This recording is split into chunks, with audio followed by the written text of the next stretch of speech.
ચુડાના ગોખરવાડાના ખેડૂત દિનેશભાઈ પરમાર સાથે છેતરપિંડી નકલી બિયારણ પકડાવી દેવામાં આવ્યું હોય તેવું સામે આવ્યું। નોંધનીય છે કે ગુવાર સહિત અનેક બિયારણો ચુડા સહિત જિલ્લાભરમાં ડુપ્લિકેટ બિયારણની વ્યાપક ફરિયાદો ઉઠવા પામી છે। અનઅધિકૃત લાયસન્સ પરવાનો ન ધરાવતા હોય તેવા ખાનગી વિક્રેતાઓ પણ બિયારણોનું ધૂમધામ વેચાણ કરે છે। ત્યારે આવા વેપારીઓ પાસેથી તેના લાયસન્સ નંબર, પૂરું નામ, સરનામું અને જે બિયારણ ખરીદ્યું હોય તે બિયારણનું નામ, લોટ નંબર, ઉત્પાદન અને મુદત પૂરી થવા સહિતની વિગતો, પાકા બિલ પણ ઉપલબ્ધ નથી હોતા, જેમાં છેતરપિંડીનો ભોગ ખેડૂતો બને છે। ત્યારે દિનેશભાઈ પરમારના પરિવારજનોનો ખેતીની આવક ઉપર જ નિર્ભર છે।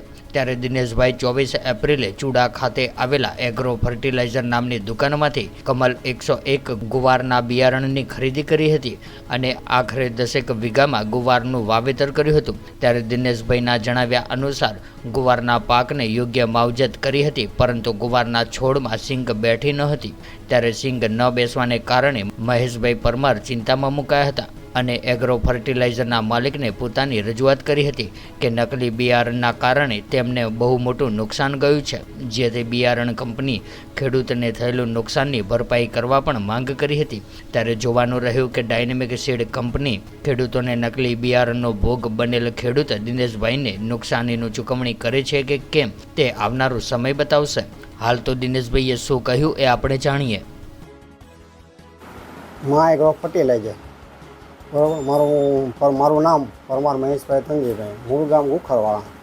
અહીંયા હું એગ્રો ચલાવું છું। ડાયનેમિક સીડનું હું કમલ 101 પ્લસ ગુવારનું બિયારણ લાવેલો છું ડાયનેમિક સીડમાંથી। તે મેં દલસુભાઈને વેચાણ કરેલું છે।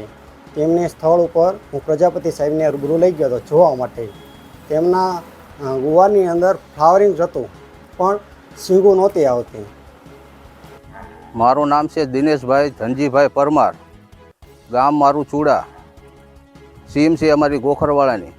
આવડી આ ગુવાર મેં લીધો છે, 10 વીઘામાં વાવેતર કર્યું છે, પણ ગુવાર ફેલ છે। મારી પાસે એક સિંગ પણ આવી નથી અને આ ગુવાર હાવ ફેલ છે। મેં લીધેલો છે ચુડા SBI બેંક પાસે, મહા એગ્રો છે ચુડા, ગોખરવાડા રહેવાસી, ગોખરવાડાના ભાઈ છે મહેશભાઈ કરીને નામ છે એનું, એની પાસેથી મેં ગુવાર લીધેલો છે। હવે એ ભાઈએ મને પણ એમ કીધું કે આ બિયારણ કે ડુપ્લિકેટ આવી ગયેલું છે, તો હવે એના હિસાબે હું એમ કહું છું કે એગ્રોવાળા કે અથવા કંપનીવાળા બે થઈને મને આનું આવડું કંઈક વળતર મળે એવી મારી માંગ છે। આ મેં આની મારી પાસે 60 થી 70 હજાર રૂપિયાનો મેં ખર્ચો કર્યો છે। હવે આની મારી પાસે અમારે શું સમજવું? આવું ને આવું અવારનવાર થતું આવે છે એગ્રોમાંથી, પણ હવે આની અંદર આ અમારે ખેડૂને શું સમજવાનું? આની અંદર આ બધા ખેડૂને આવી રીતે નુકસાની જાય એ ન પોવાય। હવે એના હિસાબે અમારે તો અમે એમ કહેવું છે કે એગ્રોવાળા પાસેથી અને કંપનીવાળા પાસેથી અમને વળતર મળવું વિનંતી છે। કોઈ ખેડૂત આજથી જેથી કરીને હેરાન ન થાય।